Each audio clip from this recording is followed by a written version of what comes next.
I'm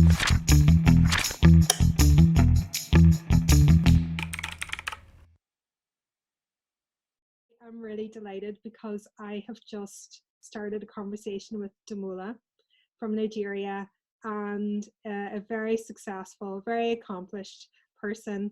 Damola, do you want to just go ahead and tell me what you do and how you do it? I suppose is a good way to start.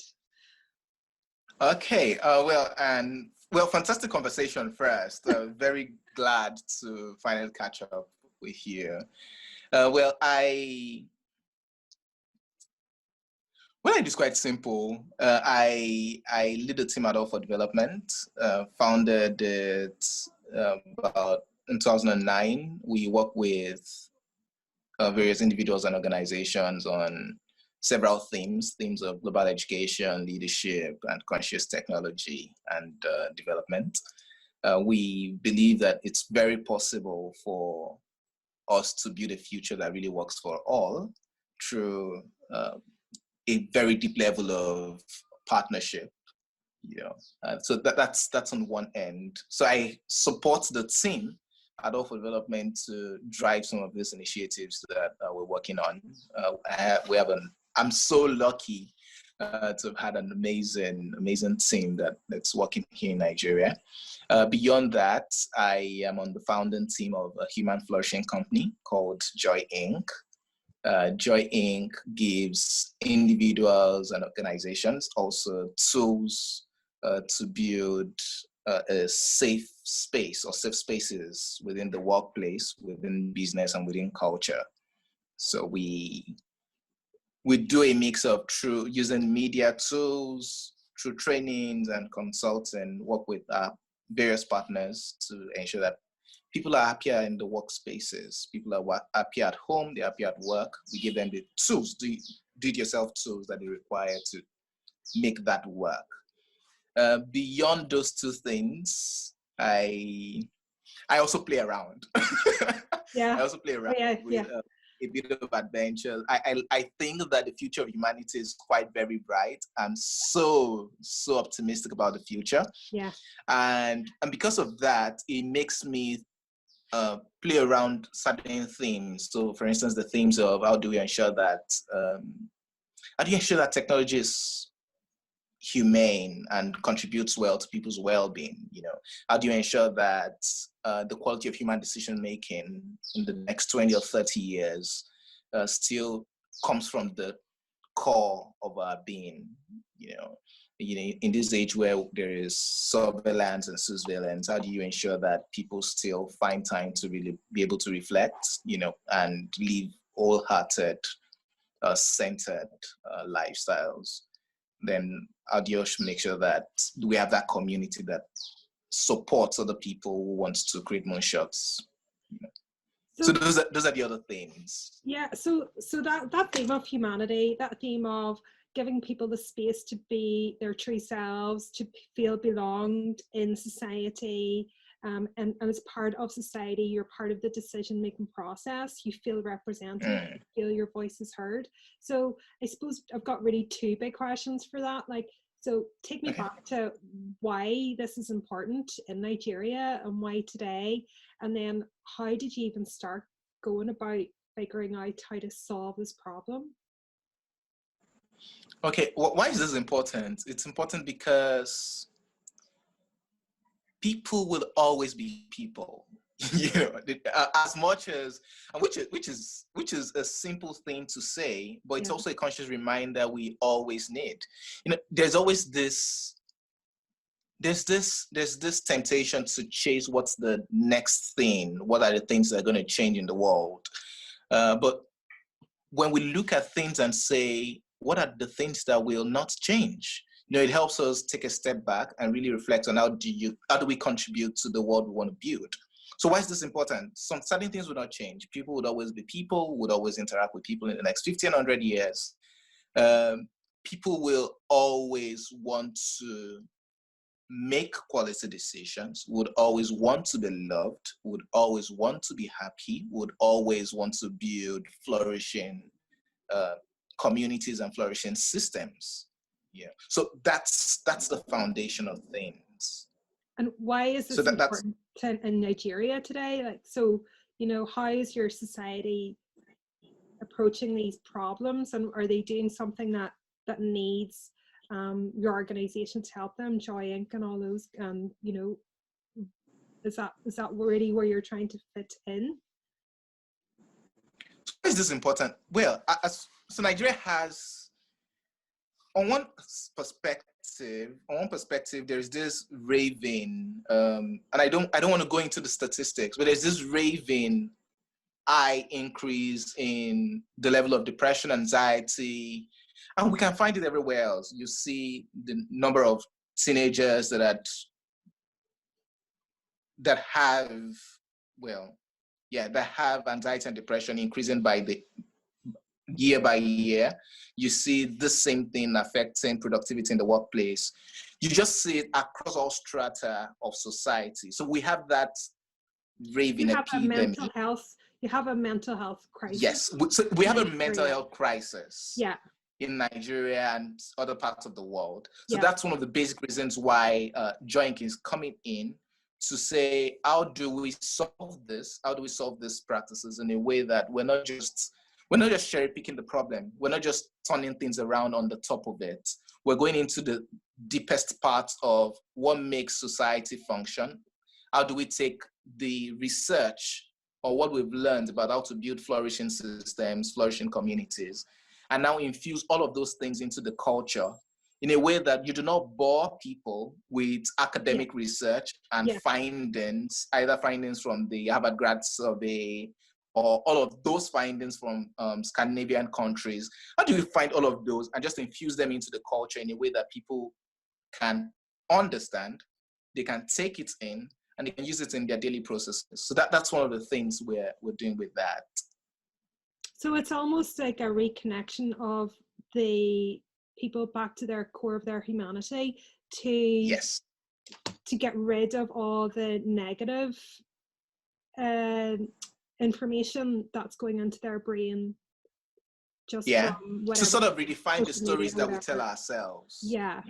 Okay, so you're retraining people's not retraining them to be more human, but just actually reconnecting them with their own humanity, because you're so optimistic about the future that humans are always just crave this connection to each other and to nature and to communities, and then you start to flourish. Okay. Okay. And you're really targeting the younger generation in this. Well, we work primarily with a lot of our target audience, especially for some of our media products, have been young people. However, we also work with business leaders, government leaders, and leaders in the cultural space. All right, so that's what I want to know about. I want to know about, like, what does your program do when it comes to building up these skill sets for the emerging leaders, and then how you're connecting with the existing institutions and the existing leadership bodies that are there, because you know that is a problem where you kind of might feel, if you're underrepresented, well, the people at the top aren't going to listen to me anyway. I'm going to do all this really important work at the grassroots, but you know, at the end of the day, if they don't change the systems at the top, then we're not going to make the progress we need to make. So how are you doing that? Like, tell me how.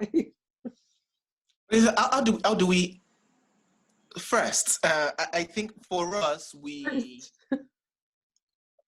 I think first things first, for us, there is that.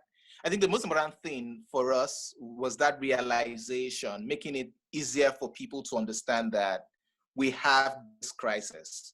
So in our case, I think it's more about the table tilting, where it's easier for people to see that, oh, workplaces are not the way they should be. People are not as happy as they should be. So we have that crisis, and people noted that we have expertise in our within our fields, and it's easier for them to really come to us for us to present some of the things we do to help their organizations and help them in their decision-making processes. So I think for one, that's one thing. Because when we started out, there are lots of people, there are lots of companies and organizations who reached out to say, oh, we'd really love to do this. So we started with the Joy Masterclasses at Joy Inc. And it was just a simple thing. It was more of training organizations and leaders on the things that we've learned on how to build a joyful workspace, how to build joyful culture, a culture of joy at work. Then we had other programs, for instance, the Joy for Leaders, the Joy Retreat, and a few others. So that's as far as Joy Inc. is concerned. That's for leaders, business and government leaders. For emerging leaders, the work, I think, I would say, tilts back to 2012, when the Team at All for Development started Studeship. And Studeship was primarily from the concept that we're all students in the School of Leadership, regardless of our age and regardless of our status. I love that. That's brilliant. Thank you. Yeah, I love that. Yeah, we're all students in the School of Leadership, regardless of our age and our culture. Yeah, I love it. Thank you. So Studeship, from 2012 to 2016, when we rounded up for the first time, sort of equipped a lot of emerging leaders, brought in several emerging leaders. So we had the training virtual online. We had it as a mixed platform, online and offline. I just brought in a lot of emerging leaders to focus on the things that matters most. How do you connect with your heart? How do you make a decision? How do you change the world or change your world?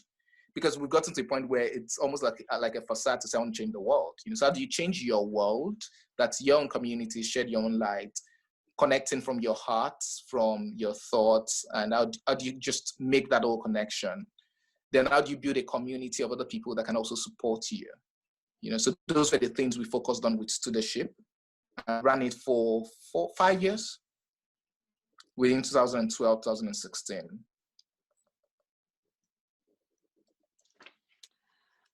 What impact has that made? What difference has that made to the groups, the communities that you work with?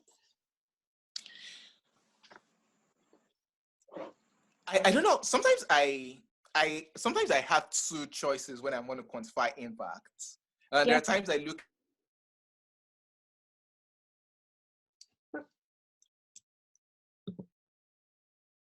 metric. Other times I look at it from a different perspective. I look at it from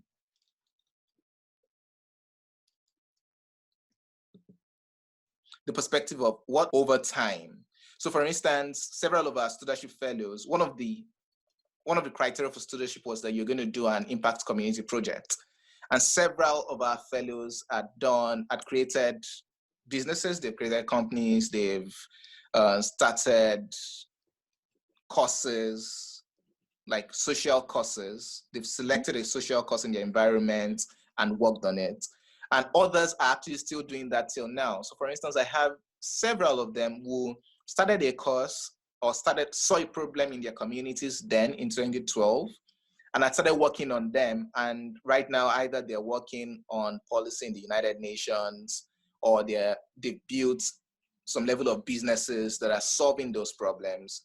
And we have this example spread across several countries, from Kenya, Nigeria to Pakistan.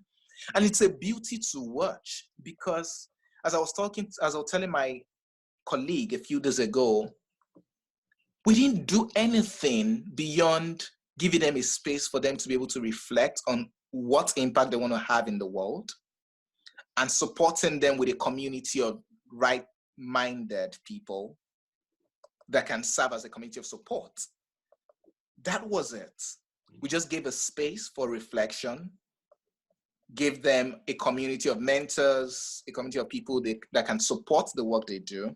But we didn't fund their work, and that's a beauty to watch. Each time I see each time I listen to some of their testimonials or see some of the work they are doing, it's mostly a beauty to watch.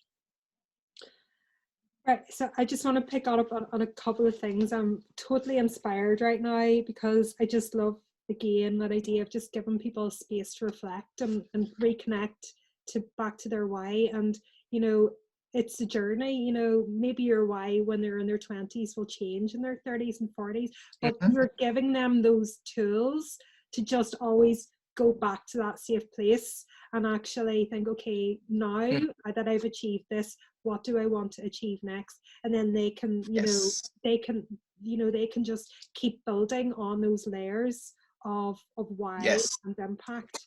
So I guess it's